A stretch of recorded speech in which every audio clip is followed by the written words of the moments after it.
Será que o castigo visto em Gênesis pode acontecer novamente? A Bíblia apresenta um conceito complexo do que o mundo parecerá à medida que a era presente chegar ao seu fim, através de muitos diferentes trechos proféticos. Em Lucas, capítulo 17, versículo 26, assim como nos dias de Noé, assim também será nos dias do Filho do Homem.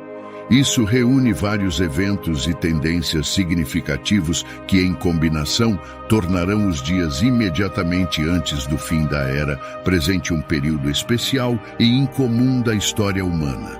Dois desses trechos proféticos descrevem sociedades históricas reais, e Jesus nos diz para estarmos cientes delas. Ele diz que no dia de sua vinda, o mundo será como nos dias de Noé e nos dias de Ló. Quais eram as características distintivas dessas sociedades e como nosso mundo se compara? Nos dias de Ló, as pessoas estavam comendo em excesso, bebendo, casando e sendo dadas em casamento até o dia em que Noé entrou na arca. Então, o dilúvio veio e os destruiu a todos. Foi a mesma coisa nos dias de Ló. As pessoas estavam comendo e bebendo, comprando e vendendo, plantando e construindo. Mas no dia em que Ló saiu de Sodoma, fogo e enxofre caíram do céu e os destruíram a todos. Será exatamente assim no dia em que o Filho do Homem for revelado. Há um aspecto final dos últimos dias que Jesus aponta, e ele estava presente nas sociedades de Noé e Ló. Jesus fala sobre essas atividades. Eles comiam, bebiam, casavam, eram dados em casamento, compravam, vendiam, construíam e plantavam. Não há nada intrinsecamente pecaminoso em nenhuma dessas atividades. Então, qual era o problema? O problema era que eles estavam tão imersos nessas atividades que não reconheciam os dias em que estavam vivendo. Eu resumiria esse problema em uma palavra: materialismo.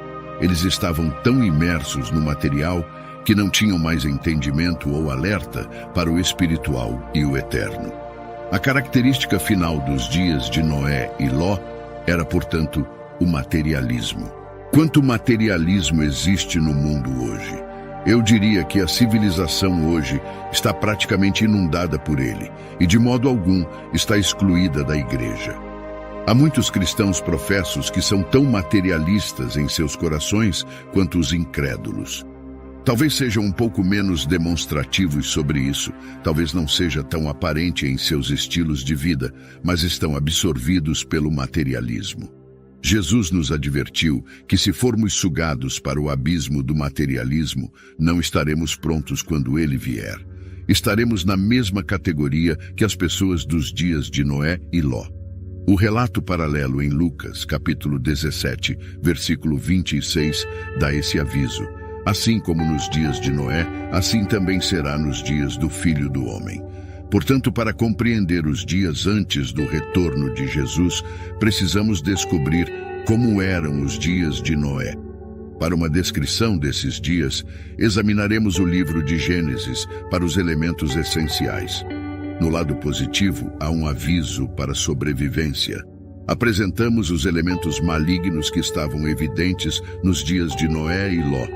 Como vimos, várias formas de maldade estavam desenfreadas. No entanto, seria errado da minha parte encerrar essa imagem dos dias de Noé e Ló, sem também mostrar o lado positivo da imagem, porque havia um lado positivo em dois aspectos principais. Há um lado bom nos dias de Noé, pois Gênesis capítulo 6, versículo 9 diz: Estas são as gerações de Noé. Noé era um homem justo e perfeito em suas gerações, e Noé andou com Deus. Havia um homem entre todas aquelas pessoas que tinham um relacionamento pessoal e íntimo com Deus. Podia falar com ele e contar a ele como via a situação e o julgamento que ele estava prestes a trazer. Para nós, como crentes, Noé estabelece um padrão que devemos seguir. Noé e sua família foram os únicos sobreviventes daquela tragédia. Parece claro para mim que apenas aqueles que vivem como Noé e sua família sobreviverão hoje. Hebreus 11 tem apenas um versículo sobre Noé. Pela fé, Noé, divinamente avisado das coisas que ainda não se viam, temeu e preparou uma arca para a salvação de sua casa, pela qual condenou o mundo e se tornou herdeiro da justiça que é segundo a fé. Hebreus capítulo 11, versículo 7. Embora haja muito que seja maligno e assustador na imagem dos dias de Noé e Ló, e muito que também concorda com os aspectos malignos e assustadores de nosso tempo, devemos também olhar para o lado positivo. Precisamos ver que nunca há uma situação para a qual Deus não tenha uma resposta preparada com antecedência. Deus dará avisos sobrenaturais a seus servos sobre o que está por vir, nos mostrará como sobreviver e também enviará anjos para ajudar, proteger e entregar. Podemos esperar essas coisas boas de Deus em nosso dia e aplicar esses princípios espirituais hoje.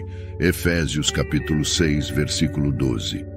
Pois a nossa luta não é contra carne e sangue, mas contra os governantes, contra as autoridades, contra os poderes deste mundo de trevas, contra as forças espirituais do mal nas regiões celestiais. Em tempos de incerteza e tumulto, os princípios cristãos da fé, da justiça e da busca por uma relação íntima com Deus nos oferecem um guia seguro.